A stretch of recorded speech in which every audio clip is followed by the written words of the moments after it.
do a very quick recap of some of the things we said in the past 2 weeks so that I can jump into the ones for today. Okay, and I am so sure that you guys would love it. What we've been looking at since this month of July was how to know if your relationship is a healthy one or not. Okay, there are many people who are just in stuff and they don't even know what it's all about. People are just in a relationship so that they can say they're in a relationship. People don't even know what purpose there is for it. Okay, and that was the first thing we spoke about. The first point was in understanding or assessing your relationship. The first point was, is there a purpose for this relationship? Do you guys actually know what you're doing there? Is there a reason you guys are even there? And whatever the reason, you need to agree to yourselves that this is the reason we're here. All right, because something I see a lot among young people is where someone says the sound is down. Okay, could somebody else confirm? Is that the case? Could you confirm if you can hear me loud and clear? Could you confirm if you can hear me loud and clear? Anybody? Someone says the sound is down. We really don't want the sound to be down through this session. Another person says I can hear you. Okay. I'll need someone else to confirm you can hear me loud and clear so that loud and clear. Thank you. Okay, thank you so much. I like the feedback. Thank you for helping me with that. Okay, so like I was saying, a quick run through of what we touched the last 2 weeks. First, we said the first thing that you guys need to check is there a purpose for this relationship? And I was saying that I've seen a number of cases where one person is in a relationship with somebody who is not in a relationship with them. Okay, why? Because one party just assumed that, well, because we've been having good times, we've hung out a couple of times, shared a couple of kisses and romance and sex, we're definitely an item. And the other person is saying, hey, it was just the good times, man. It's nothing more. I don't want you for anything more than that, okay? And if you're tired, you can just go. I mean, it's okay. And one person is disappointed. Okay, so we're saying that whatever it is you guys are doing, please agree among yourselves that, okay, we even know what we are doing. It is a relationship or it is not a relationship. And if it is not a relationship, are you okay with it? If it's a situationship, you guys just made friends, got close to each other, started hanging out, started getting romantically involved, and you call it a relationship. What if the other person does not think it's a relationship? He's just having a good time or she's just having a good time, in quotes. Okay, so you guys need to be sure you're on the same page. All right, I've said much about this before. I don't have to emphasize it again. Okay, so that's the first thing. Is there a purpose for the relationship? You guys need to talk about it at some point and be sure that both of you are in sync and you are in the same page. Now, if there's a purpose, is it marriage? Is marriage in view? And then how soon? When are we working towards this marriage? Or is it just a case of I want to marry you, let's see how it goes? And there's something I hear guys say a lot that it really makes me laugh sometimes. And I really feel pity for the ladies they tell that when they say, if God says yes, then when we get married now. And I'm wondering, what's the meaning of that? What is, if it's the will of God? Which one is if it's the will of God? Hey, come on, is it your will? Is it your will? It's not whether it's the will of God. Do you want to get married to this person? Okay. Because when you tell a guy, a girl, that if it's God's will, what do you mean by that? Are you saying I'm just going to sit down and wait for a signal in the cloud to say, yes, it is my will? Yeah, but okay, last, how will you know that it is God's will? Do you understand what I'm saying? So when people say some of those things, I take it that they really don't know what they're saying. The question is, do you want to marry this person? If yes, why? If yes, how soon? Okay, what have you considered? What have you thought about? If you have thought about it and you don't want to marry the person, then the answer is no. There's nothing like, is it the will of God or no? No. Is it your will? Take it from me. All right, later, maybe we'll talk about the will of God. Maybe I'll make this a session some other day to talk about the will of God in relationship. Okay, but my point is you as a free moral agent, you have been empowered to have your own will. Okay, it's not everything that you want to spiritualize. You that is saying whether it's the will of God to get into a relationship, did you ask if it was the will of God for the breakfast you ate, for the lunch you ate? Did you ask if it was the will of God for the clothes you wore, for the places you went to, for the people you visited, for all the other things you do? Did you ask if it was the will of God? Why is it now that you want to claim spiritual and you want to do like God, you're saying if it's God's will? Okay, so I tell people that when your partner is telling you if it's the will of God, we'll get married, the person is not serious and does not want to get married to you, bounce. All right? Question is it your will? Do you want to? All right, not if it's the will of God. All right, so much for that. I'll try to share on this some other time on this will of God matter. Okay, so that was the first thing. Identify the purpose. Both of you need to agree that this is what we are doing and we are okay with it, so that I mean, it's easier to pursue it. It's easier to give it your energy, give it your strength, give it your all, and what to eliminate from that relationship because there's a purpose in it. Okay, and then I mean, it just makes it easier than when there is no definition. Somebody says, "After all, did I ask you out? After all, did I tell you I love you? And after all, are we married? So why are you angry that I'm dating? I'm going out with somebody else." You see, but when there is a direction, when it is clear, okay, you guys know what to do and what not to do. Okay, so let me not say further on that. The next point was trust. Do you guys trust each other? Okay, how do you measure your trust? Do you see it in his or her commitment to you? Do you see it? Is he willing to put you above himself or, before himself, or herself? Are you checking all of that? Okay, what's the level of commitment this person has to you? We've said that trust is confirmed over time. Don't rush into trusting anybody. Don't trust anybody in a hurry. Yes, they can be nice and all that and giving you all the good signs. Yeah, it's a good one, but keep your lenses very sharp and be watching until they prove beyond reasonable doubt that they can be trusted. And of course, when you confirm, it's not going to be too hard anyway, especially with interaction, with genuine interaction and conversation with people. You can glean into the content of their spirit. You can know who they really are. Okay, it will reveal itself in their conversations. It will show when they talk. Okay, no matter how people pretend, when they are talking, and just gisting and happy and on a normal day, they will give away a lot about themselves. Okay, that is how we tell people to discuss more. When you're in a relationship, don't emphasize romantic activities as much as you should emphasize conversations. Okay, let the conversations be the romance you're enjoying. Discuss, engage each other's brains, engage each other's mindsets, values, thought patterns, character. Those are the things you want to understand because at the end of the day, that's what you're going to live with for the rest of your life. You see, so you want to be sure that you can trust this person. And we've said severally that if there is no trust, then there is no relationship because I just don't know what you guys are doing. If there is no trust, there is no relationship. It's going to fail. It's going to crash. It's going to burn. And hearts are going to be broken. And those are the broken hearts that will come out tomorrow and tell you, love is a scam. Love is fake. All men are this. All women are that. Rubbish. And then vulnerable people will be believing.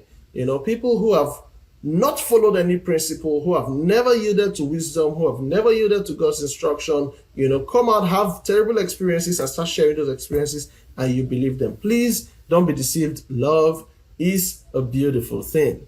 All right. So that was that for trust. And then we also spoke about mutual respect. Oh yeah. Are you in a relationship and your opinion does not count?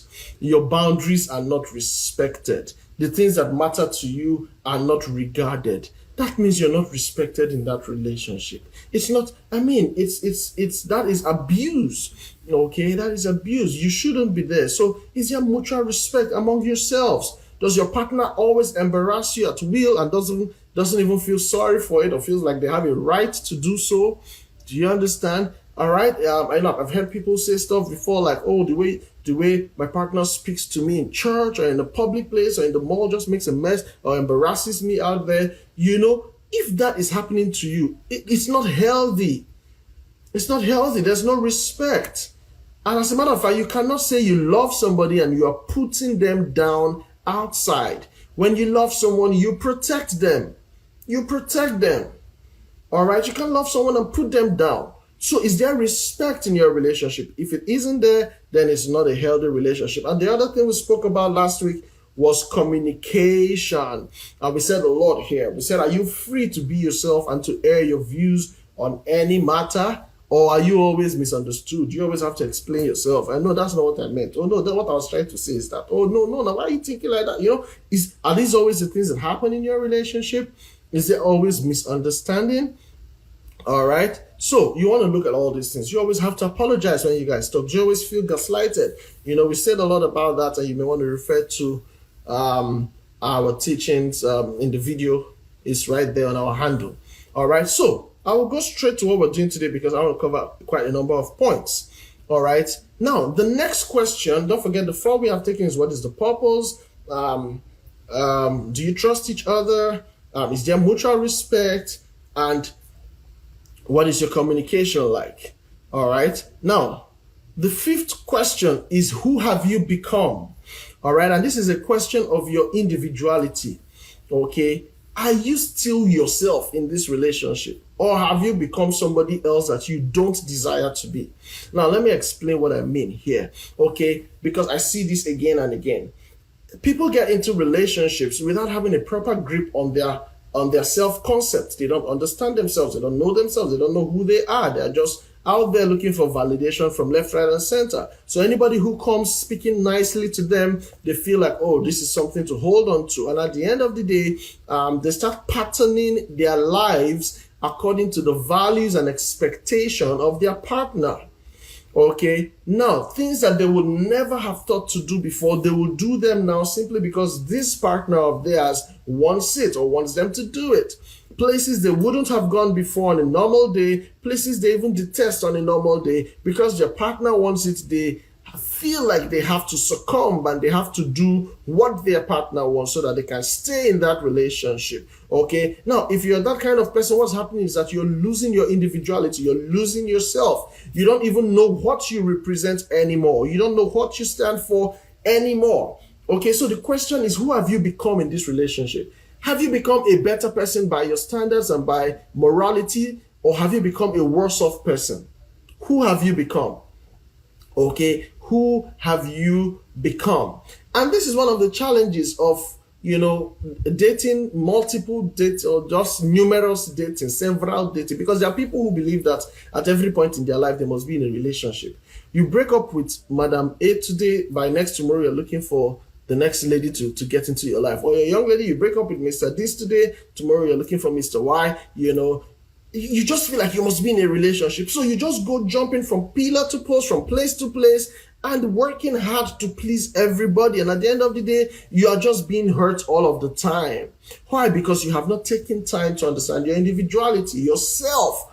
What do you represent? Who are you? What is important to you? Do you have values? Okay, so if you find yourself always trying to please the person you're in a relationship with in ways that are making you do things that are not in consonance with your values and your beliefs, then you should know that this is not a healthy relationship. It's not a healthy pattern, because at the end of the day, you're becoming somebody else, and more so someone else that you don't want to be, someone else that you don't like.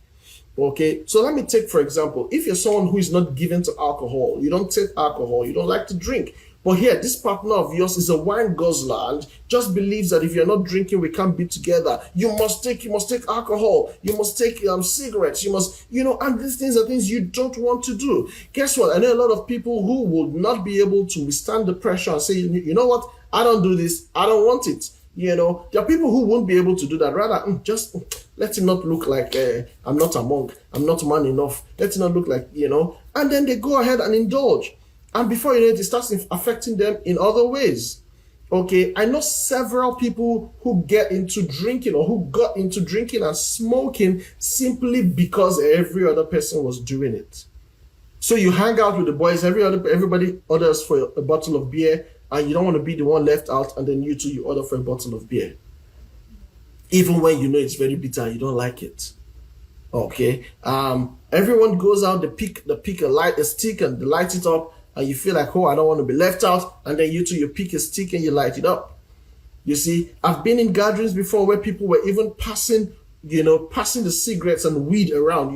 You take your own puff, you pass it to the next person, and who says that when it gets to your turn, you too must take a puff? Man, you can pass it on and say, hey, I'm not interested. You see, but there are people who, once they get under all those kind of influences, under those kind of environments, they begin to lose their individuality. Okay, they begin to succumb to every suggestion and every pressure from outside, whether it's the person they're in a relationship with or even generally the world out there. Okay, I remember a number of times I've been out with guys, and everybody's taking a beer, and I say, hey, get me water. All right, and they say, oh, don't you want to try this? I'm not trying. Man, why? Don't you want water? Cold water. And I take water, and it doesn't reduce me. All right, it doesn't reduce me. I'm who I am. I'm enjoying myself, a healthy and a blessed life all the days of my life. Okay, you see, I'm not bothered about checking my kidneys or liver and stuff like that, because I know that by God's principle,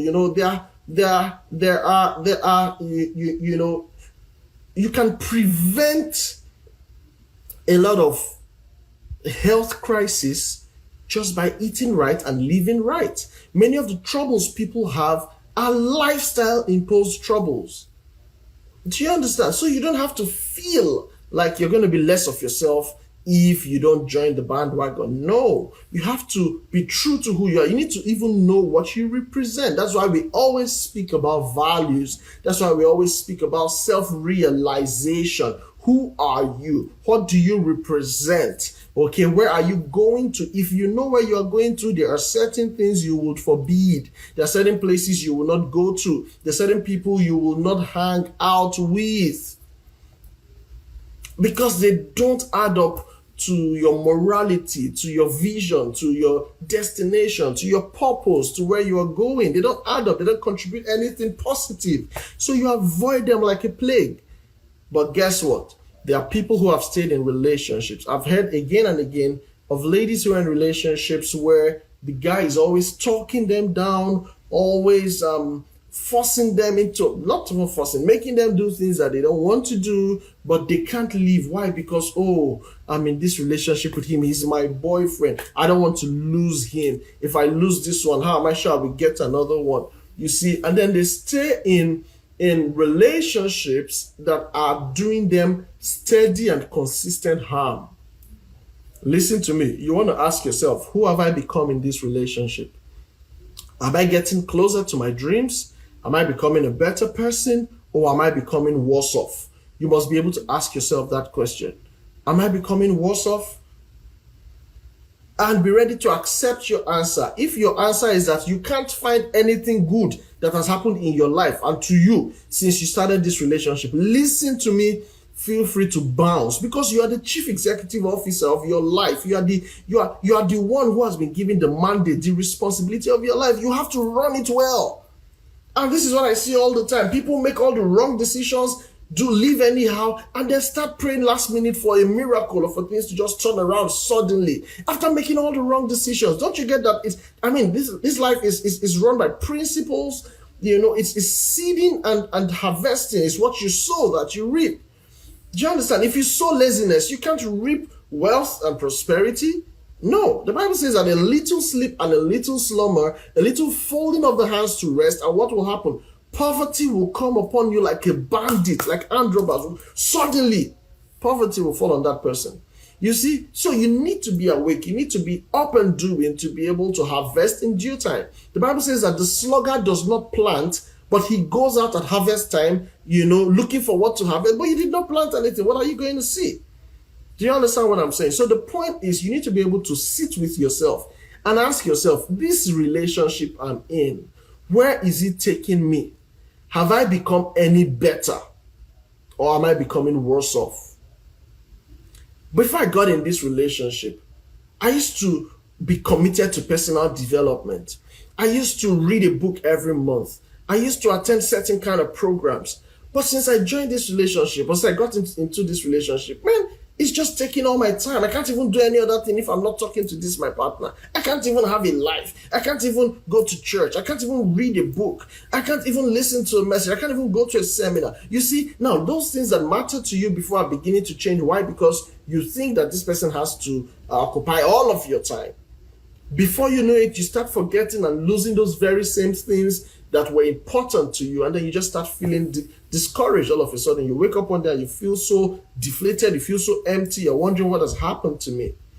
It's if you're able to answer these kind of questions and you can identify these nosedives early enough so that you can nip it in the bud and make progress with your life. So who are you becoming in your relationship? That is something I want you to think about. Are you becoming better, or are you becoming worse off? I know several people who have become better persons since they got in relationships. And as a matter of fact, as a young man out there listening to me, if your relationship does not trigger you or motivate you to want to work hard and succeed in life and become a better person, then what are you even really doing? Because it's one of the things that love should do to you. If you really love that young lady, you should want to work hard, to succeed, to be well-to-do, so that you can take care of her and make her dreams come true.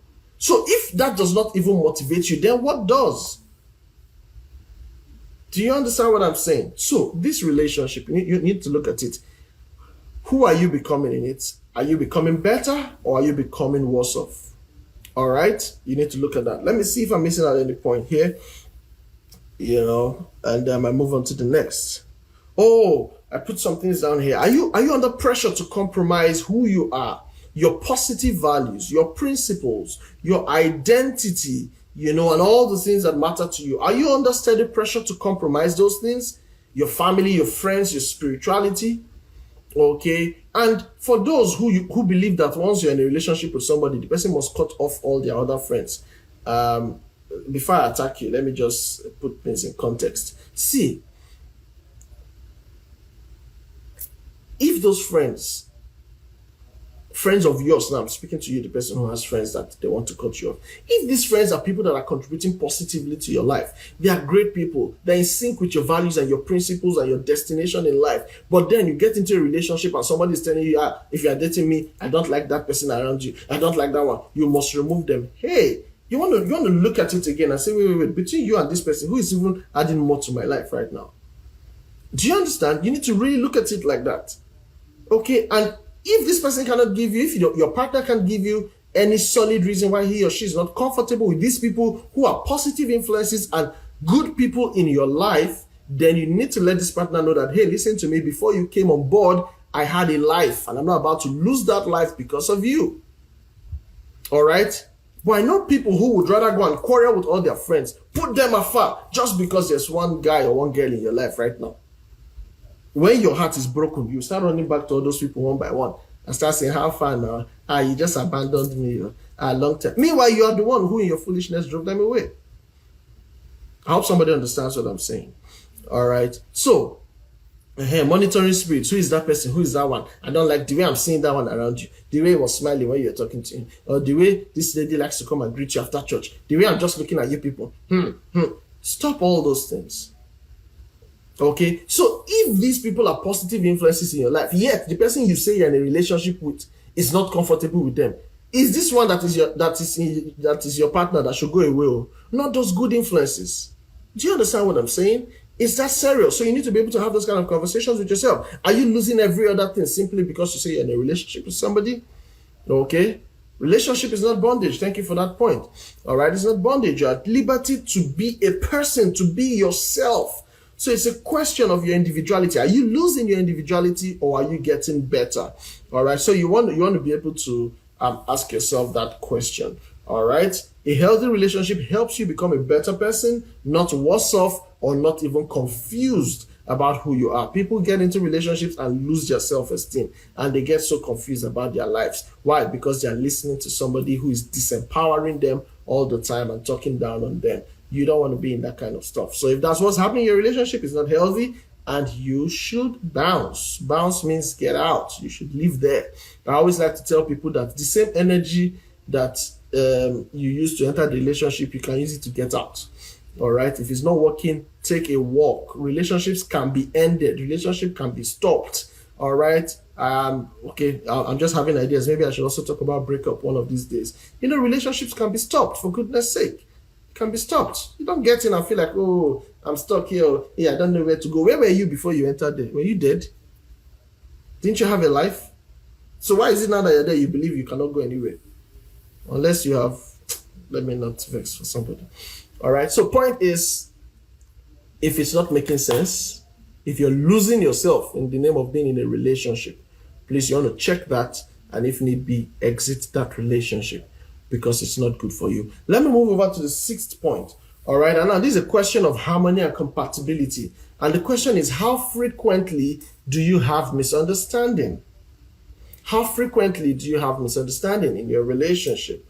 Now, you need to take note that misunderstanding in itself may not be a problem. Take note of my choice of words. Misunderstanding in itself may not be a problem because it is just what it is. Misunderstanding. A point was not well understood, okay, and it needs to be explained, or it needs to be better presented so that it will be well understood. But the question is, how frequently do you have misunderstanding in your relationship?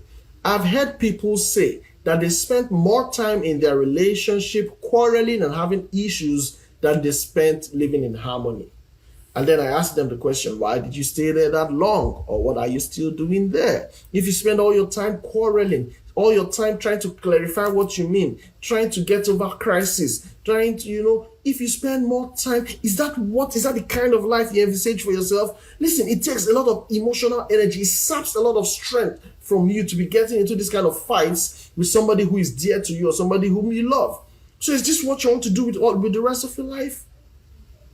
Listen, if you guys are always quarreling, tell yourselves, no problem. We don't have to be in this relationship. Well, for goodness sake, why should you spend more time quarreling than living in peace? And see, those are the kind of people who will tell you things like, that it shows that we really love ourselves. If you really love yourself, you must quarrel. A lot of foolishness flying up and down. If you really love yourselves, what you will do is you will invest time and willingness to understand your partner, to eliminate the misunderstandings, to eliminate the quarrels. Listen to me, you can understand yourself to the point where you will identify all the crisis issues and you will not even let them show up in your marriage and your relationship. You will identify it. My partner does not like this. You will avoid it. When you see it coming, you will avoid it. You know that if I do this is the impact it will have and the effect it will have, and I don't like it, you will avoid it. You yourself will avoid crisis when you genuinely love somebody. Not that you say because you're in love, you must be quarreling every now and then. No, that's wrong. How are you going to have a blissful home if you're always quarreling? Is that the bliss you imagine? If there's always one fight today, tomorrow, another, is that the bliss you have imagined? No. Blissful home means peace, beauty, joy, happiness. Everyone is happy. Everyone is enjoying the ambience of love and genuine affection in the home. That's what bliss is. So the question is, how regularly, how frequently do you have misunderstanding in your relationship? Because if it's happening every other day, then listen to me, there are fundamental things you guys need to look into so that you can nip this misunderstanding in the bud, so that you can stop it before it stops and spoils your relationship. All right? It is possible, take note, it is possible to really say you like someone and you want to do relationship with them, but yet you don't understand them. It is very possible. So if you're not willing to take time to understand them so that you can live in harmony with them, you guys will keep having issues. And that's why there are people who have divorced today from their marriage, yet when you talk to them individually about their partners, you hear them say things like, but I still love her, but I still love him, but we just can't work. And I'm wondering, what do you mean by you still love him or her, but you can't work together as a couple? It simply means people don't understand what love is. And I've shared this over and over again. The months of February, March, April, we dealt decisively on love. So please feel free to go back, refer to our previous teachings on unbundling love, what love is not, and then expounding love, what love is, and self-love. We spoke about these things. Okay, so if you're always having arguments with your partner, please, you guys want to be able to discuss and ask yourselves, must we keep quarreling? Must we keep quarreling? What is bringing this quarrel? Identify the causes. What are the things that cause this quarrel all the time? Okay, when you identify those causes, okay, and by the way, you have to do this objectively. If you're the one who is at wrong, feel free to notice that, to accept that you are wrong. Don't always try to push the blames to the other person. And you see, that's one of the things that prolongs issues in a relationship, where no one is willing to be sorry, no one is willing to accept responsibility. So you keep pointing the blames at the other person, pointing the accusing finger on your partner, waiting for your partner to change, waiting for your partner to do something differently. Meanwhile, your partner is pointing the same accusing finger at you and waiting for you to do something different. And you see, because nobody is taking responsibility, then everything goes south and it just falls apart. Then when you talk to them, they say, but we still love each other, but we cannot be in this relationship. What exactly are you saying? If you love each other, then you'll be willing enough to make the sacrifices to learn and understand your partner and know what's important to them and avoid the things that bring trouble, the things that they don't like, so that you guys can live in harmony. You see, but now if you have tried to understand it, you have made the effort, but your partner is not reverberating the same signals towards you, then it might be a proof that you're not even in the right place, because this person doesn't care for you that much. There are people who say they care about someone simply because of all they're enjoying from that person. The minute they have to make the littlest effort to be better for that person or to make that person happier, you see it comes with a lot of struggle, with a lot of grumbling, with a lot of complaint, and it's just like you're trying to destroy their whole life just because you're asking for this little adjustment. If you're that kind of person in a relationship, all right, you need to know that your partner is not yet in love with you, is not yet willing to make the sacrifice to contribute to your emotional and total well-being. All right. And when you find, if you're in that kind of a relationship, like I keep telling people, know that there is a door. You can walk out. You can save yourself while you still have the chance. You don't have to manage that and manage it into marriage, and everything further degenerates, and you just find yourself crying or living in bondage or too shy to speak up, but you just have to swallow and suppress all the issues you're going through because you keep living in judgment and self-defeatism and telling yourself, oh, after all, I'm finished. I've made a mistake. Let me just stay and let me just manage it. And then one day God will intervene. And you see, these are the things that really pain me about religious people. Because sometimes when you just sit and just say, I'm just praying, I know that one day God will intervene. So many times God is waiting for you to intervene. Many times God is waiting for you to take a decision. For you to take a decision. Again and again, I like to make reference to Proverbs 19 verse 3. The Bible says, a man's own foolishness destroys his life, yet his heart rages against the Lord. It is your own foolishness, your own decisions or indecisions that is putting you where you are now. Yet you are going for a prayer meeting. When the answer is right in front of you, get out of this place. Take this decision. Don't do this. Stop doing that. Stop going there. Stop seeing him. Stop seeing her. The answers are clear to you, yet you are going for prayers because you believe that it is the heavenlies that will take that decision for you. Can't you see that your problem is not about to end? A man's own foolishness destroys his life, yet his heart is raging against the Lord. Oh God, why me? Oh, why me? Do something, intervene, move. You know, all these things that you people do. Meanwhile, there is a lot that you can do to improve on that situation, to improve on yourself, and to make your life better and easier. Take note, if you spend more time having misunderstanding in your relationship, then that is not a healthy relationship. You want to consider either solving that problem or quitting that relationship and having better balance to your mental space, your mental health, than staying in something that is always weighing you down, that is keeping you disempowered, and you're managing it because you are afraid of getting out or wondering if you would find another person. You need to muster the strength and the energies, and that's why you're listening to what's happening here. You're watching this broadcast right now so that you can get the required strength you need to make decisions that will impact on your life positively. All right. So I ask you again, how frequently do you have misunderstanding in your relationship? All right. If it is every other day, if it is every day, if it happens more than there is peace and harmony, then it's not a healthy relationship. You want to consider making it work or bouncing, taking a walk. All right. Now, so the next question is just like this one. The next one is, how easily do you resolve conflict? All right. It's one thing for conflict to come. It's another thing for it to be resolved. How easily do you resolve it? All right. And now this is a question of willingness to live in harmony, willingness to live in peace. All right. There are people who celebrate quarrels and strife and trouble more than any other thing in the world. It's like they live for the quarrel. They look forward to it. They are energized by it. I will show you, I will deal with you. 7 days, I will not talk to you. 21 days. In fact, this one that you have done, this one is not even 21 days on. This one is 3 months. 3 months malice. 3 months of silent treatment. 3 months of, bad negative body language, disempowering vibes, negative vibes to your partner. There are people who specialize in those kind of things. Listen to me.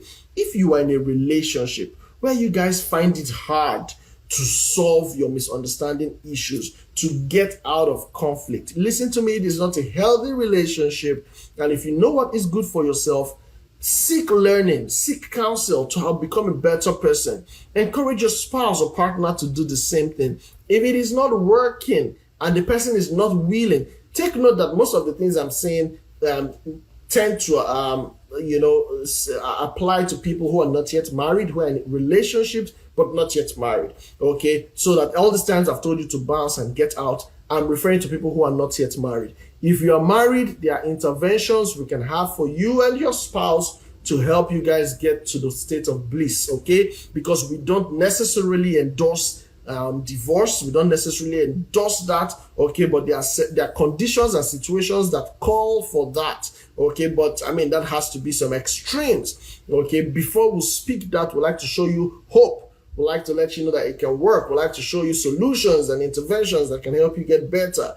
All right. But most of what I've been saying would apply to people who are not yet married, okay, but are in a relationship. Those are the ones I'm telling that if it's not making sense, bounce, get out. Okay. But if you're already married, there are ways to work it out, and I'll be glad to share with you if you would reach out to me. All right. So just to put that in context, so that you don't think I'm just about to destroy marriages here and there. No, I build marriages. I help them thrive. I don't destroy them. Okay. So all I'm saying is, how easy is it for you guys to resolve conflict? First of all, are you willing to resolve conflict? The Bible says in Romans that so long as it lies in Romans, so long as it lies in your power, live at peace with all men. Do all it takes to be at peace with all men. Are you willing to put in the work to resolve issues? It's one thing for the issues to come up. Maybe you are not able to stop it before it happened, but then there's a misunderstanding, there are quarrels, there's strife. How quickly do you resolve it? How quickly? Is your mind made up to make sure you resolve all issues, that same day so that they don't get into the next day? Is your mind made up that you will not go to bed quarreling with your spouse? Is your mind made up on that? Or do you just want to deal with them as the way they are serving it to you? Yourself, you will drag them back and let everybody know that all of us can crash here. Do you understand? How quickly do you resolve conflict? How easily do you resolve conflict? I also notice that many people don't know how to resolve conflict. Many people don't know how. So in one of our sessions, I'm going to talk about conflicts. Okay, I'm going to talk about the things that cause conflicts. Okay, and then how to manage it, because you need to know this. Okay, so long as you're dealing with human beings, there will be misunderstandings. There will be things that would happen that were not intended, that will hurt you. Do you know your partner can say something out of the genuineness of their heart, yet it will hurt you? Okay, yeah, because you're just different people. We interpret things differently. He may say something that will trigger a bad experience in your life before, but he didn't know it. I've shared here on the live session before how that I was making reference to someone's nose, that I thought I liked the nose, but then, it caused problems because she said that people have always insulted her for her nose. And I didn't know. For me, I just liked the way it was shaped. And I thought, oh, this is a different one. This is fine. And she took offense. You see, so somebody could say something genuinely, but you will interpret it differently. Why? Because of the situations and experiences in your life, and how you're interpreting things. You see, so my point is, there will be times that, there will be misunderstanding, there will be quarrel. Yeah, it's quite understandable. But take note, that I have emphasized that you can learn yourselves to the point where you avoid many of those things. And even when it happens, maybe someone says something that you don't like, you would just, in love and, nice and calmness, let the person know that, no, this particular part, I don't find it interesting. I don't like it. And the person will be quick to apologize. Oh, I'm sorry about that. I didn't mean to. Okay, and you see, you guys drop it like hot potatoes and move on. But then, because you haven't mastered your own emotions, the moment someone does something that hurts you, even though they did not intend to hurt you, you open fire on them. And then they, being human beings too, who haven't mastered their own emotions, will let you know that who told you you're the only one who has monopoly of annoyance. Me too, I can get angry. Why are you talking to me like that? Wow! And then they open fire back. And before you know it, something that could have been discussed in calm and peaceful tones escalates to something, more disastrous and destructive for that relationship. All I'm saying is that how quickly do you resolve conflicts? Conflicts can be resolved. I'm not going to go further into that now because I'll be taking it most likely in the next series. Okay, so you need to understand the things that cause conflicts and how to avoid them. Listen, you can have a blissful home. I've seen this severally. I'm living it. I'm living testimony of this. So I'm not telling you something arbitrarily. Okay, it's possible. It happens. You need to know how to make it work. All right. So that was a question of how easily you resolve conflict and how willing you are to make peace. Okay. I'll take 2 more questions on this, and that should be all. Now, the other question you want to ask yourself in that relationship is with respect to finances. All right. Do we have a unified financial goal? What are our plans financially? All right. What's even the nature of our financial interactions? Do you love someone and you don't give to them? You're not willing to spend for them? Then that is not love. And when we talk about spending for the one you love, we're not talking about buying the whole world. We're talking about putting in the littlest efforts to make sure that in your own capacity, they feel and they see the demonstration of your love for them. To the extent that they understand that even if this is all you've got, you're willing to share it with them. That's what we're talking about. Okay, so are you in a relationship with someone and you guys don't discuss finances, or you don't have a financial goal? Everybody just sort themselves out. You can talk about every other thing, you can do every other thing, but no money, no. Don't talk about money. Don't come close to my money. Okay, or you guys living the style where they say what's that thing you guys popularly say now? The lady says, his money, my money, my money, my money. Is there a third one to it? I don't know how they say that thing. But listen, if you guys are going to get married, then what you need to know is that your resources need to be unified. Okay, especially where both parties are productively engaged, are working, are doing business or something, and are earning a living. Your resources belong to both of you. Yes, I'm not saying that you must go and put your two salaries in the same account. There's a question of joint account. Beyond joint account is what we call joint accounting. Okay, the monies don't have to be in the same account, but the purpose should be the same.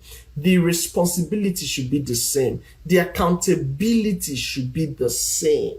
All right, where both of you are working towards the same goals financially, not where one partner is planning to jackpot and then with the same money that one is using to plan jackpot, the other one is using it to plan vacation in you want to do 3 countries at a time, But if you save that money and direct it towards jackpot, everywhere goes soft. It's not like you have too much of it. Now, you see, my point is your priorities have to be the same financially. What are you guys working towards? Are you living in rented apartments, yet you want to drive big vehicles that will pay your rent times 2 or times 3? Do you understand what I'm saying? You see, so what are your financial goals? Now, listen and listen very good. The area of finance is a major cause of conflict and problems in relationship. Yeah, somebody said Europe tour. Exactly. We're entering the Ember months very soon, and then you start seeing all the adverts from all them tourism people. What you call all these places now? Seychelles, so amount for 1, so amount for 2, family package, Europe tour, sea cruise, what do you call it, boat cruise ship, a cruise ship, you understand? You start seeing, you want to do so countries, you start having all of those ideas. Meanwhile, your rent is due. You are planning cruise so that you will look good and feel good, and you will snap nice pictures that you will share, and people will say, these guys are living the life. Then you will come back home and go and start telling your friends, I bet raise me small thing there, find me something there, make I just see 20k, 200k. You now call your friend that is abroad, that you believe that the person that is abroad is because of you, he or she went abroad, and the money they are working is for you. You forget that they have their own expenses to take off. You now call that one and say, please just raise me like 1 million there, because the person kept money for you somewhere. If you had planned your life properly, you won't have to do all of that. So finances are very key in relationship. All right. Some of these things I'm saying are full causes of themselves. I mean, full models on, of their own. But I'm just trying to, just touch here and there. Yeah, someone says entitlement. Exactly. Because your brother is in the America, we should not hear what they get. He should not even do anything for himself. Because he's there, he must meet all your needs. Is he your God? The Bible says, for my God shall supply all my needs according to his riches in glory in Christ Jesus. It's my God, not my family members or my friends that are doing well or that are in the abroad. Do you understand? You see, so people make silly financial decisions, mismanage their own finances simply because they believe they have a support system that they can blackmail into sending them change when everywhere is bad. You see, you have to be financially responsible. So you guys in your relationship, what's the direction of your finances? Are you guys united Financially, are you speaking the same language? Are you pursuing the same goal financially? Or, is there openness in your finances? Or are you hoarding? Are you holding back? Your salary has increased, but you don't tell your spouse, so that extra money, since he knew the former salary by mistake, he won't know that things have changed. That extra, you're saving it. Listen to me. I hear people share, what I call worldly wisdom that is actually foolishness. And so they tell you to have your own plan B, or don't even let your spouse know everything you're saving. Put some money aside so that if it does not work, you can have some money to fall on. Listen to me and listen good. Listen. When you start from the beginning to start having plan B and start setting something aside, you call it backup plan. Listen to me. What you are doing is you have prophesied into your marriage, and you have set structures in place for your marriage to fail. You never wanted it to work in the first place. You never wanted it to work. That is why you're making provision for it to fail, so that when it fails, you will use the backup. Listen to me. Where your hearts are united in purpose and love, and you're working towards achieving a blissful home, you will join resources. You will plan together. I'm not saying people shouldn't have their private savings and private investments. That's not bad. Okay, but it's not for the purpose of backup. It's for the purpose of the home, the family, so that if our steady sources don't work, we have other things to fall back on. Listen to me, it's for the purposes of surprising your spouse. Because listen, when you're going to do that special treat or get that special gift or that expensive package for your spouse, you don't want to withdraw that kind of amount from the joint account. Because he or she is going to ask you, hey, what's going on? I see you signing some money out of this account. Hey, what's going on? Or if it's a kind of joint account where both of you have to sign it out, your partner is going to ask questions. But yes, when you have your own personal funds, you can just run some pleasant surprises, blow their minds away, and the love is just getting sweeter and sweeter by the day. Okay, so understand me. That's why I said it's not just about joint account as much as it is joint accounting and accountability. Okay, both of you need to be on the same page financially. You need to have the same goal, you need to have the same vision, and you need to have the same discipline. Usually in a relationship, one person will be the buyer or the spender, the other person might be the saver. Okay, you people need to understand which ones who is playing what role, and find ways to balance yourselves out. Oh my God, I've heard so many, in fact, some depressing stories of how people are so indisciplined. Your rent is due, yet you go and lodge in a hotel, yet you go and carry girls, yet you go and buy expensive hair or expensive phone just so that you can impress people who will not even take note. All these terrible things people do simply because they want to look like they are doing well. You see, people who are really doing well, don't waste their time trying to look like it. It's people who are struggling that will be looking for the expensive things to do to go and make an impression. People who are really doing well, they just leave. They don't have the time. You are the one who is snapping what they are wearing. They didn't have to check. They just bought it and wore it. But you will go and plan, save, borrow money, do all those things, and then so that you can look like you're also rich. If you're that kind of person in a relationship, it's going to affect you, because your spending habits, might not, your principle, your financial principle, and that of your partner might not be in sync. Okay, so you want to look at this very carefully. Are your goals unified? Your financial goals unified? Okay, are you speaking the same language? Do you share the same financial discipline, the same financial principles? Do you believe in investments? Do you believe in savings? Do you believe in giving? Do you believe in ministry? Do you believe in benevolence? Do you believe in, what do you guys believe in financially? How do you structure your finance around this? Do you believe that my money is my own, but his own, all of us should drop his own? Or are you open to contributing and making sure that the family is working well? Because that's what it should be. All right, let me touch the last point very quickly, and then that will be all for today. Now, the last question is, what's your relationship like with your in-laws or in-laws to be? In-laws to be if you are not married, and then in-laws if you're married. Okay, in-laws to be. Now, why is this important? Because you see, many times all that you know is this fine girl that you saw and say, I like her, she's very beautiful, I want to marry her.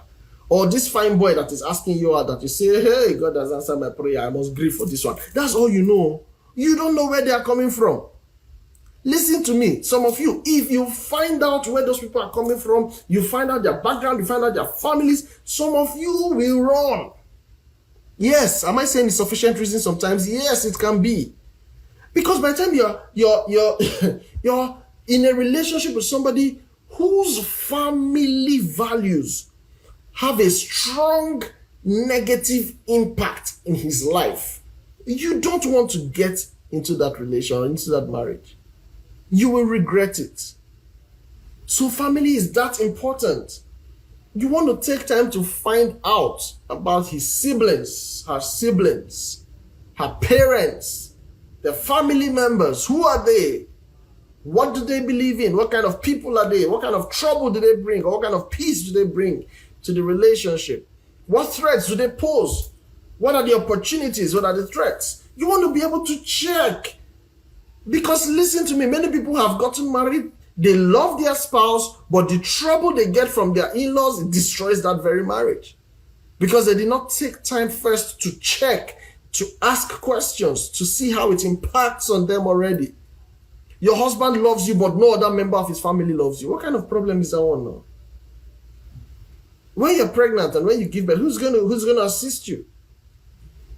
How do you marry somebody that you cannot even visit their family? You can't even go to their house. They're always lying against you, always saying all manner of things against you, always wanting to see you fail, always accusing you, always saying, how do you think you would enjoy your marriage because I like him, but his family is against me, or I like her, yet her entire family is against me. You think you will enjoy your home? So you want to pay attention. What's your relationship with your in-laws like, or in-laws to be? Are they pleasant people or are they problematic? It is better if you identify from the beginning that they're problematic and you find a way to walk around it or to live with it. It's better that you know it before you walked in. It's better than that you did not check, you did not ask, you did not find out. Why? Because you are blown away by what this person is bringing to you. And then you failed to check. And at the end of the day, those things you did not check start having an impact on your relationship. I have heard and I've known of people whose marriages were destroyed because of the influence of their family members. Between both of them, it could have worked, it could have been fine, but family members. What about guys who have not learned how to detach from their mothers? What about people who are mommy's boys, who have mommy issues? Okay, what about people like that? You take a decision with your wife and then your mom sends her own instruction. Not even she doesn't want to hear. She tells you this is what it is. You don't even have the courtesy of, letting her know that, mommy, don't worry, this has been decided, or telling your wife that, see what mommy thinks. What do you have to say? But you just go and superimpose on your wife or on your lady. Listen to me. There are always signs. You would always see these signs. You would always see the signs.